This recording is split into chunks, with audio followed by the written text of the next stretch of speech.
প্লাস্টিকের জারের মধ্যে ঢালা হচ্ছে পোড়া মোবিল। সেই মোবিল পাইপের মাধ্যমে যাচ্ছে চুলায়, সেখান থেকে কয়েক ফোঁটা করে পড়ছে আর তাতেই দাউ দাউ করে জ্বলছে আগুন। চুলার উপরে বসা আছে কয়েকটি কেটলি, সেই কেটলিতে তৈরি হচ্ছে চা।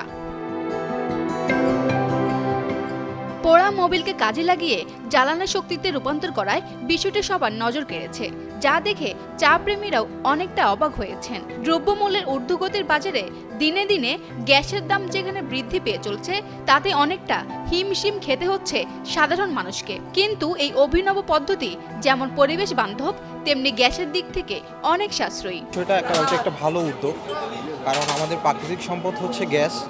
এই গ্যাস দিনের পর দিন মাত্রাতিরিক্ত চাহিদার কারণে এটা দিনের পর দিন কমে যাচ্ছে, যার ফলে প্রথম আমি দেখলাম, বাস্তবভাবে দেখলাম আমি, যে পরিত্যক্ত পোড়া মোবিলটাকে কীভাবে রিসাইক্লিং করে এটা আমাদের দৈনন্দিন যে গ্যাসের যে চাহিদা সেটা এখানে পূরণ করতেছে এই ভাইটা।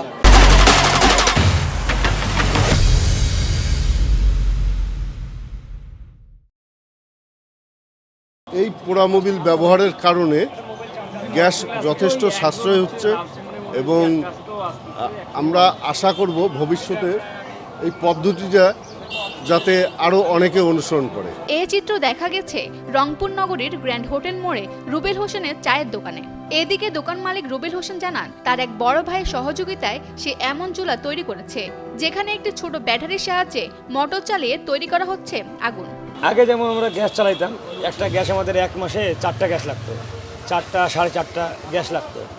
এখন মূলত গ্যাসের দাম তো বেশি, কখনো দেখা যায় 1500 টাকা, কখনো 1600 টাকা, আবার আনতে গেলে একটা খরচ আছে। কিন্তু এই চুলাটা বানাইলাম, এক বড় ভাই বানিয়ে দিল আমাদের এখানকার।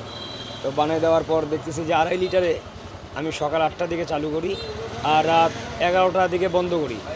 সকাল 8টার দিকে চালু করি, রাত 11টার দিকে বন্ধ করি, আর 2.5 লিটারে পারফেক্ট। এটা লাগার পর থেকে এটা বেনিফিট আসে আর কি, নাহলে গ্যাসে তো পোষাইতো না ভাই। রুবেলের চায়ের দোকানে আগে প্রতি মাসে 6 থেকে 7 হাজার টাকার গ্যাস লাগতো। এখন পোড়া মোবিলের মাধ্যমে জ্বালানি তৈরি করে সেখানে খরচ হচ্ছে মাত্র 3 থেকে 4 হাজার টাকা। এতে একদিকে যেমন তার খরচ কমেছে, অন্যদিকে চা বিক্রি করে বেশ লাভবান হচ্ছেন তিনি।